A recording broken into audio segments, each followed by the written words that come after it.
Hi, it's Amanda, urban farmer. So we are going to start disassembling the stuff in the garden. So everything that goes in kind of has to come out. Get this back down to pretty much ready for winter prep and then going into next spring. So talk you through some of the stuff that I'm doing.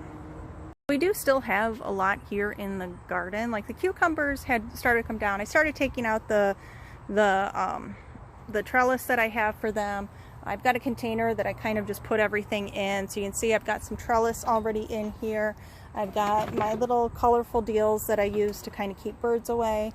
But I still have to get the rest of that trellis down, get the netting down, and then start taking the tomatoes out. So even though we still have some on here, these are very, very green, kind of yellow, and we've already had a couple of like really, really cold days, 37-degree nights. So those are probably not going to ripen, so we can start really taking this down so that way we can get this prep for fall. I do still have some green onion coming in. Green onion actually goes like while it's even cold, so I'm going to leave the green onion in, but I'm going to pull some of the weeds here. And then the zucchini is pretty much drying out. Even the ones that are coming in, you can see, are not even making it that far, just because of how cold it is. I have taken down the ladders that were in with the squash and the pumpkin. So the ladders are leaning over there. I need to put those away. But over here, since I had this at this point, I'm going to take the wine bottles out. You can see they kind of like got a little wobbly anyway. We're going to take out all of the wire that I have in here. And then underneath this wheelbarrow, we have actually some bags of manure. So I'm going to be putting some of that in and mixing it in just as we prep for fall.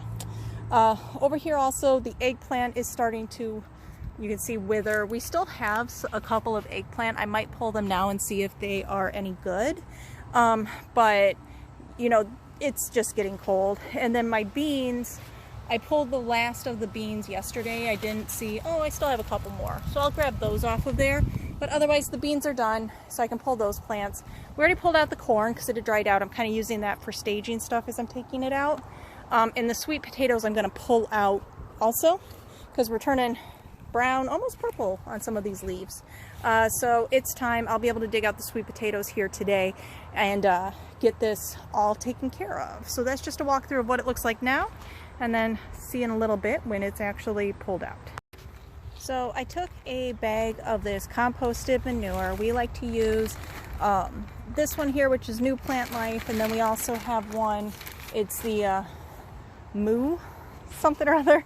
It's like a white bag with spots on it. So I put that in. This is the garden bed that we had the pumpkin and squash in. And then I'm just using my little weasel, love this guy, using him to just kind of move it in. So you can see, got to do this to get the prep done. We're just kind of spreading it around here. I'd already done a little bit in this corner. You can see how it's got like that thicker, richer kind of thing. Over here we haven't touched yet. See, it's more of the mulch because we had that down. We're just going to go back and forth here. Working this with only one hand kind of stinks. So it's surprised you do have videos, I guess, of these things. We just kind of want to get it spread in. Got a lot right here. Get a little bit more. I'm only doing one bag over here where the squash and pumpkin was. It did pretty well, so I don't want to mess up the soil too much. But the reason that we do this in the fall is we're just trying to get some nutrients back into the soil. One thing that happens with garden beds especially is they kind of, when you're growing the food sucks up a lot of the nutrients that are in there. So by doing this as part of our fall prep, we're putting some of that back in the soil. It's going to have all winter, spring, so all the snow, all the rain, to really saturate the soil and kind of have it ready before we hit spring again. And then we'll probably get new bags again in the spring before we plant anything and put in fresh. So it has some that's kind of saturated all winter, and then we will have new for the spring before we put seeds in. It just kind of gives you a little extra something to help with the soil because, like I said, your plants, they just get as many nutrients as they can out of there. That's what you want because it gives you some nice healthy veggies, but then you gotta get it all prepped again for the following year. So I think we're good here with the pumpkin squash. And look over here, you can see my mess of bottles. I'm going to put those back in, so that way this bed, then what I'm going to do is put the bottles back in where they go, but I'm also going to take my netting, kind of layer it on the bottom here. And then as I'm cutting down some of my other plants, because I don't have bags for everything yet, I'm going to put it in here so I have it staged, so it'll be cut up. And then we're going to take it to remove it, let it dry out some. Some of them I'm going to be able to burn, which will be good because I'll use the ash and put that back in the garden beds as well, so added nutrients.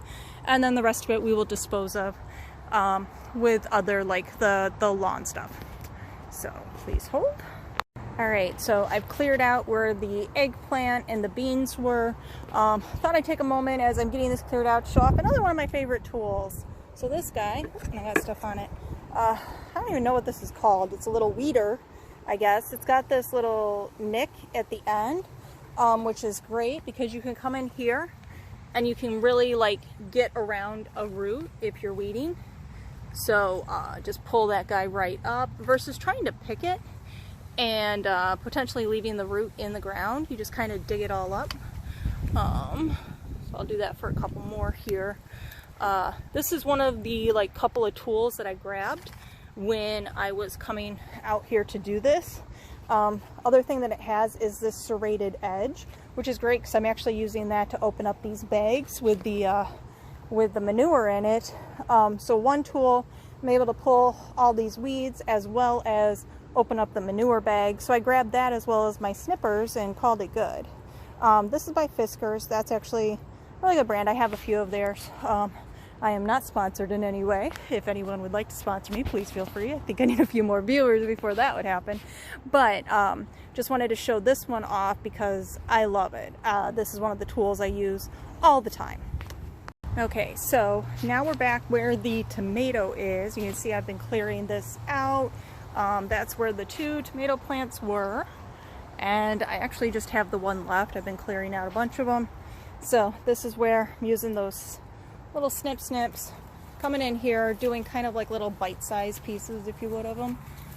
Snip, snip, snip.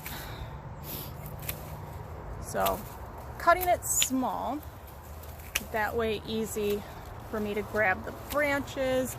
They'll be easy for us to put in those lawn bags, gather them up. Usually I'm doing this with 2 hands. So, and you can see just staging stuff over here where we had the squash and pumpkin. Look at that giant pile of debris. You can see some of the tomatoes that were in here, they're splitting. So even though they weren't fully ripe yet, when they're splitting like that, they're getting too cold at night. So even though we still had some tomatoes on there, they weren't going to be any good. So we got to get these cleared out so I can keep prepping. So looking good so far. So back behind the Roma tomatoes, we had carrots planted, and I have, looks like 4 of them that were back beyond, oh, maybe 5, but that one's definitely a skinny one. Now the carrots have been making me laugh all summer because they have come in short but wide. So we're gonna see what these guys are.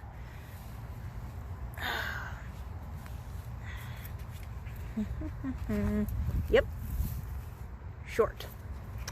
All right, next up, well, this guy we already know is nothing. Why is that one that is skinnier longer than the wider one?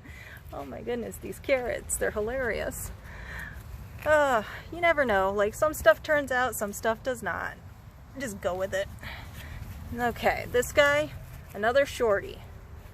But you know what, I'm gonna cut them into chunks. It's gonna be good for my dogs, or me. I might put them in some soup.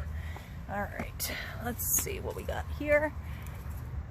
This one is a little bit deeper. Not much. It's not like we got a full-grown carrot. But, okay. One deeper and one that's kind of round. So, those are our carrots that we had. They were here longer than the rest of them. Still didn't go very deep. So, we'll see. We'll probably try them again next year. Maybe like shift them over a little bit because I'm not going to try cauliflower next year. But see if we can get some to take a little bit better. Alright, so we got the sweet potatoes out. You can see I have a decent, good size one here. I have another good size one.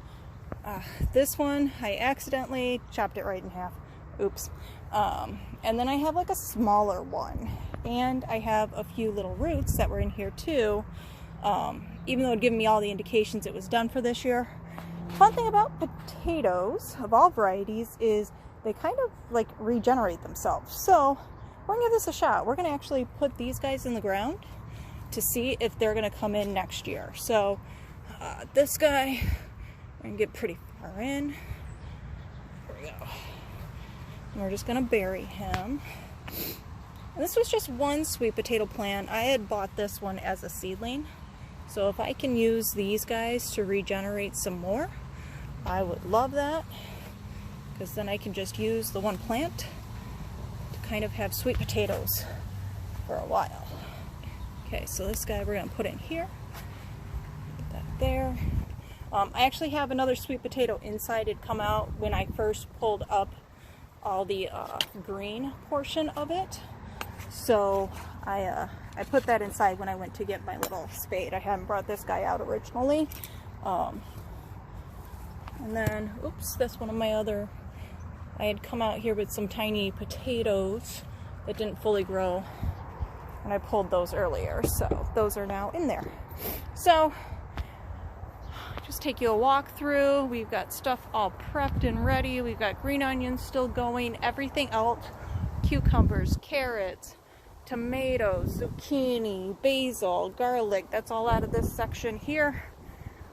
The strawberries, I'm going to prune those back, but otherwise I leave them in there and they just keep coming back. Plus there's a few weeds in there I actually need to get in and do some cleanup to get this winterized, but otherwise we leave them. That was squash. Now that's all my remnants from the garden. And then over here where the eggplant, beans, peas were, and the lettuce originally as well. And then where the corn was. So I've left this tomato plant, the surprise one that had popped up. Just kind of want to see what it gives me, if anything, if these end up turning. Because it's young, I don't know if it'll stand up to the coldness a little bit better. It might not, but hey, no big deal, just letting it try, and then when it's ready to go, we'll get that pulled out also. So this was Amanda, urban farmer. I actually am fighting to get this all done before this storm comes rolling in. So looks like I was successful. We are prepped for winter for the most part. A little bit still to do, but all in all, not too bad. And we're gonna put the little gnomey, army gnome, back where he goes over here. So I'm gonna say toodles, and we'll talk to you later. Bye.